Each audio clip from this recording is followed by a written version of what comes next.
Λοιπόν, στην παρέα μας είναι ο γνωστός αγαπημένος μας σε όλους, κύριος Γκιόλβας. Ο γνωστός αυτός επιστήμονας, ο σημαντικός αυτός άνθρωπος. Είπα στη γραμμή μας. Δεν είπα στη γραμμή μας. Στην παρέα μας είναι και είναι συνδεδεμένος με... Νάτος, εδώ είναι. Κύριε Γκιόλβα, καλησπέρα σας. Καλησπέρα. Γεια σου, δάσκαλε. Σας ευχαριστούμε που είστε μαζί μας. Ναι, παιδί μου, ναι. Εδώ είμαστε με την παρέα, όπως είδατε ποιοι είμαστε. Ναι, σας είδα και χάρηκα. Να είστε καλά. Και λέμε εδώ για τους εσοχθόνιους. Είμαστε στους εσοχθόνιους τώρα. Κοιτάξτε να δείτε. Ναι. Δεν είναι κάτι καινούριο το ότι εξωγήινοι από άλλους πλανήτες επιστήμονες δημιούργησαν τους ανθρώπους στη γη. Και όχι μόνο τους ανθρώπους, αλλά και τον πολιτισμό τους. Μάλιστα. Είναι πανάρχιο αυτό. Το ότι αν υπήρχαν εξωγήινα οχήματα τα οποία μετακινούνταν αυτοί, είναι πασιφανές. Διότι και οι θεοί του Ολύμπου, όλοι τους, και η Μαχαμπαράτα γράφει στις Ινδίες και παντού και σήμερα έρχονται και μας επισκέπτονται από προηγμένους πολιτισμούς άλλων πλανητών. Δηλαδή εμείς λέτε δεν πρέπει να μας απασχολεί η ιδέα ότι είμαστε μόνοι στον πλανήτη αυτόν. Μάλιστα. Ασχέτως εάν από το ηλιακό μας σύστημα κατέστη δυνατόν να υπάρχει ζωή μόνον στη γη και σε κάποιον άλλον πλανήτη αδερφό της γης, ο οποίος δεν είναι ορατός από τη γη, παρακαλύπτεται από τον ήλιο, δεδομένου ότι έχουν την ίδια φορά. Άρα οι εξωγήινοι που λέμε είναι από πολύ μακριά, κύριε Γκιόλβα. Οι εξωγήινοι είναι και οι θεοί που μας ήρθαν εδώ και μας εκπολιτήσαν και μας γέννησαν, εμάς ειδικά τους Έλληνες, προερχόμαστε από σπορά θεών, των αρχαίων ανθρώπων αυτών που ήρθαν από το Σύριο. Λοιπόν. Δηλαδή τώρα εγώ να μην πιστεύω ότι με έχει κάνει ο καλός Θεούλης, έτσι όπως μου το λέτε.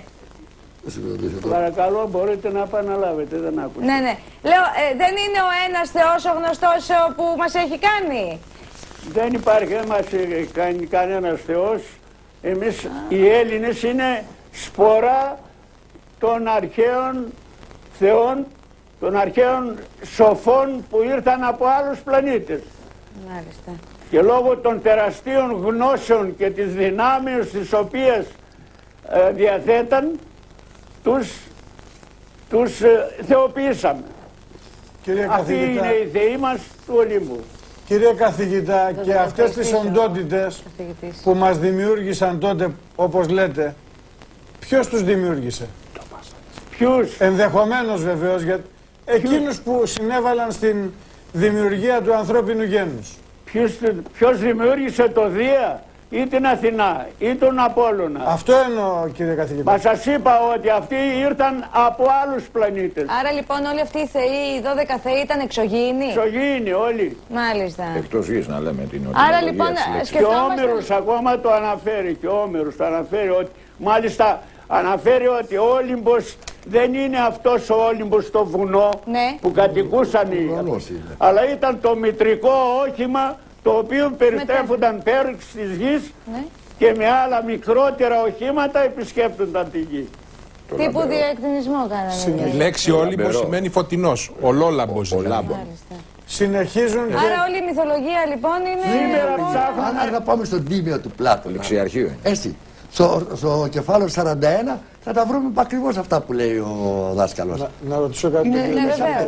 Συνεχίζουν, κύριε καθηγητά, και μας επισκέπτονται οι εξωγήινοι αυτής της έννοιας. Πριν από 5 μέρες εμφανίστηκαν στην Πεντέλη εδώ, μάλιστα, ένα διαστημόπλιο, ναι, αξιόλογος επιστήμον, ο οποίος κρύφτηκε εκεί, είχε πάει με το σκύλο του περίπατο να περπατήσει εκεί, κρύφτηκε και τους άκουγε εκεί που μιλούσαν. Κατέβηκαν από το διαστημόπλιο και μιλούσαν. Πρόσφατο. Αυτή η δουλειά είναι 1 μηνός. Τώρα, στο ένα μήνα τώρα έχει έρθει διαστημόπλαιο. Το Νοέμβριο ήταν, έλα δάσκαλε, αλλά όχι παραπάνω. Ορίστε. Το Νοέμβριο ήταν, αλλά όχι παραπάνω. Ναι, τώρα. Εντάξει, μην. Ωραία, να σας ρωτήσω κάτι, κύριε Γκιόλβα. Κυκλοφορούν εξωγήινοι ανάμεσά μας? Κυκλοφορούν. Πώς έχω είναι έρθει σε αυτοί? επαφή κι εγώ. Έχετε έρθει εσείς σε επαφή? Ναι, στον Όλυμπο. Πώς είναι αυτή? Διότι εγώ η καταγωγή μου είναι από την κορυφή του Ολύμπου. Μάλιστα. Λοιπόν, εκεί έχω όλο το σόι μου. Όλα τα χωριά είναι συγγενείς μου. Ό,τι ανακαλύψουν κάτι τέτοιο, έρχονται και μου το λένε. Ανεκάλυψε λοιπόν ένας βοσκός που έχασε κάποιο ζώο και έψαχνε να το βρει, και το ζώο αυτό τρύπωσε κάπου σε μια σπηλιά, μπήκε μέσα και εκεί μέσα διαπιστώθηκε ότι υπάρχουν τα ανάκτορα των θεών του Ολύμπου και τα εργαστήρια του Ορφέως. Κύριε Γκιόλβα, εμείς θέλουμε να μας πείτε για τη δική σας εμπειρία. Αυτό που είδατε εσείς από με τους εξωγήινους που συναντηθήκατε. Εγώ έχω και διαστημόπλιο έτοιμο, το οποίο είναι στον Όλυμπο, αλλά δεν λέγονται αυτά. Λοιπόν, διότι οι εχθροί του ελληνισμού καραδοκούν. Εσείς είστε ικανός να μας φτιάξετε το διαστημόπλιο, κύριε Γκιόλβα, το ξέρουμε. Τι να σας φτιάξω? Το ξέρουμε. Είστε ικανός να μας φτιάξετε το διαστημόπλιο, το ξέρουμε πολύ καλά. Ό,τι ώρα θέλετε. Λοιπόν, να κάνουμε ένα διαφημιστικό διάλειμμα και να έρθουμε σε πολύ λίγο για να πάμε στην προσωπική εμπειρία που έχει ο κύριος Γκιόλβας.